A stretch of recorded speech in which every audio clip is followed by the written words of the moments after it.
অত্যন্ত মনোরম পরিবেশের মধ্য দিয়ে বুধবার বিকালে বাংলাদেশ ইসলামী ছাত্র শিবির নোয়াখালী জেলা উত্তর শাখার আয়োজনে আন্তঃথানা ফুটবল টুর্নামেন্ট ফাইনাল খেলা ও পুরস্কার বিতরণ অনুষ্ঠিত হয়।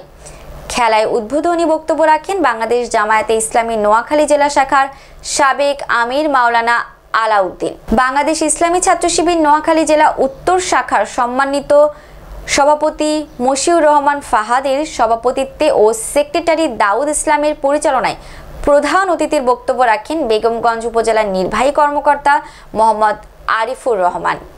বিশেষ অতিথির বক্তব্য রাখেন বাংলাদেশ জামায়াতে ইসলামী নোয়াখালী জেলা শাখার সেক্রেটারি মাওলানা বোরহান উদ্দিন, বাংলাদেশ জামায়াতে ইসলামী বেগমগঞ্জ উপজেলা শাখার আমির মাওলানা আবু জায়েদ, সেক্রেটারি মাওলানা আব্দুর রহিম, উপজেলা মাধ্যমিক শিক্ষা অফিসার ও জহিরুল ইসলাম সহ ইসলামী ছাত্র শিবিরের নেতৃবৃন্দ ও দুই দলের খেলোয়াড়বৃন্দ।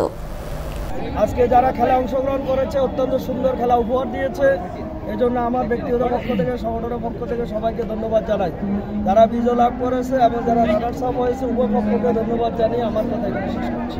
খেলার ব্যাপারে রাসূলের সুন্নাহ হলো, রাসূল বলেছেন দুইজন ইমানদারের মধ্যে যিনি সবল ইমানদার, শক্তিশালী ইমানদার সে উত্তম। মূলত এই যে খেলাধুলা, বৈধ খেলাধুলা এর মাধ্যমে এবং অন্যান্য শারীরিক ব্যায়ামের মাধ্যমে সুস্থ সবল